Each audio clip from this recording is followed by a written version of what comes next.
In this tutorial, we want to do a detailed introduction to creating locations and deployments with RapidMiner's Model Operations feature. Model Operations is a one-click approach to putting models into production via its seamless integration with AutoModel. As such, it is an enriched alternative to the well-established process of deploying models into RapidMiner server from Studio's Design view. With Model Operations, you can deploy to local but also remote locations for which you need to have a RapidMiner server installed. We will get to the remote part in a bit, but first let's start with a local deployment for which we have to define a location first. We are asked to provide a name and description. Keep in mind that you may end up with multiple ones, so don't make it too generic. Now, this second step is a very important one, and you should ask yourself the following questions before choosing. Will this deployment need a web service to be part of a production process? Will there be collaboration with others on this deployment? Is this deployment going to run continuously or for a longer term? If the answer to any of these is yes, then you should choose remote. On the other hand, if you are creating a space for your own deployments which you use to score data in batches, then local is perfectly fine. In this step, the repository browser opens, and we can select or create a new folder representing this deployment location. In case you don't create a new one here, please note that you can only select an empty folder. Despite the fact that this is a normal folder, we urgently recommend to not change or store anything manually within folders which are used as deployment locations. You can choose any name, but it makes sense to use one which matches your location's name. We won't activate monitoring for now, but we will come back to it shortly. With the location in place, the next step is to create a deployment within the location to which we can then add models. Apart from the name, you also need to identify what kind of machine learning model you will have this deployment execute. If your predictions will have class labels like true or false, then you are doing a classification, but if the output variable takes continuous values, then you need to choose regression.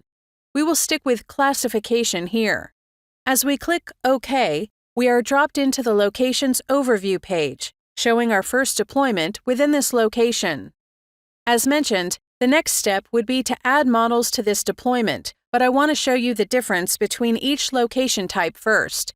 So let's create another location, which is again local, but with monitoring, and then after that, we'll look at a remote one. Alright, now first the local one with monitoring. As planned, we set it to local, and we create a folder with the same name. And we activate the monitoring, and now we can select the connection and create this local monitored location. As we now have two locations, we can use the selector here or the Manage button to change things related to our deployment locations. Take note here of the option to Forget. This will disconnect you from a location without deleting anything. A location which you forget keeps being available, and as needed, you or anyone else can reconnect to it, and that is really handy for POCs, or a handover, or for a deployment in production, which you just want to check in every now and then. So, after leading with it, this is exactly what we are showing you now. We are connecting to a monitored remote deployment location which contains an active deployment. Since it is a remote one, we need to access a RapidMiner server repository to which we connected our studio previously. Before we click Connect, let's see what is in this location. We see the settings table for the location, which you could take a peek into. And we can do the same for the settings of the deployment. Then there are folders that contain models which have been added to this deployment and other sorts of associated files. Again, I want to emphasize that even if you have access to the folders and their content, you should not store, delete, or change anything here. To finish connecting to this remote location, we simply select the location folder and voila! Okay, now let's recap. We have one local location without monitoring to which we added a deployment, but we left that empty. Then we have a completely blank location, which is also local, but has monitoring turned on, and then the one which we just connected to, which is remote, monitoring on, and it has one deployment inside, and models have been added to the deployment. In order to compare now how the different settings look and operate, we will need to amend the two local locations with models and deployments respectively. We will start with the scenario that we want to do a proof of concept to see if machine learning will help us to assess credit requests. I am starting with a fresh deployment in my local, unmonitored playground to create a pilot. The next step is to build and add models with RapidMiner's auto model. I'm going to use this dataset from the training resources to keep it simple. Now we'll go through this process of modeling quickly, and we'll stick with all the defaults, also with respect to cost or gains resulting from right or wrong predictions. Also, we will stick with auto model selection on the attributes to be included, and just for fun, we will run it with all the available models. I'm not making you wait and watch the results come in one by one, but I am skipping ahead to when all models have been calculated. Total time on my laptop was just a few minutes for calculating and validating all model types. The model with the highest accuracy is a logistic regression, somewhat closely followed by deep learning and others. As we expand the subsection of a model and click into it, you can see that the deployment button becomes activated. Let me do it again. Okay, now to add this model to a deployment, we can just click the button, give it a name, select a location, and a deployment, and boom, we are done. Let's do it once more with another one. We select the subsection of the one we want, click Deploy, and then we walk through the dialog, and we have completed our first deployment. Given this is our pilot, we could now apply the models to other data, maybe a sample from another date or set of customers from another country. I'll simulate this by just scoring the same data again. In this second step, we get an overview on the dataset and a structural comparison with the data used for the model training. The next step provides a summary which helps to see what changed, which data types were maybe adjusted, or which attributes were added.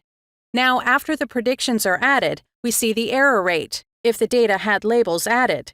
Otherwise, we get only the predictions, confidences, and the coloring to explain the predictions.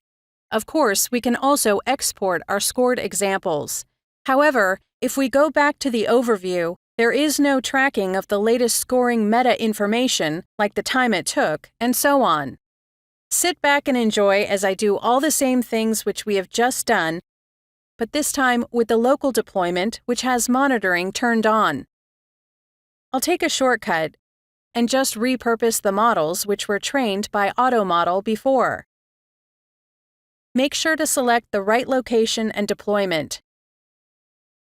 And one last time with another model. You can see immediately that things have changed in our deployment overview as more tabs have become active, which are now available since we have monitoring enabled. The scoring process stays the same, so we will repeat that again, also with the same data for the purpose of this demonstration. Now our dataset has the actuals already included, which is why an accuracy can be calculated. When we click on the Models tab this time, you can see how things have been populated so we could keep track of the performance while running through our trial phase with this project. The most flexible deployment and scoring setup, however, is when you use a remote deployment location with monitoring enabled. When I open this deployment, which is about predicting on-time arrivals of flights, you can see that all tabs are active. I don't want to go into the details of model management here, but let's look at least at the scoring options. The Scoring tab here is the same as before, but then there is also this tab called Integrations. This deployment is remote and active, which means you can score data also via a web service. You can see the URL, for example, and actual submission here. We can request a test URL, and when we paste it into a browser and enter our credentials, we can see how the resulting prediction for this flight is passed back. With this nice outlook into a full integration of machine learning into any business process, We end our tutorial on locations, deployment, and scoring with RapidMiner's model operations. Thank you very much for watching.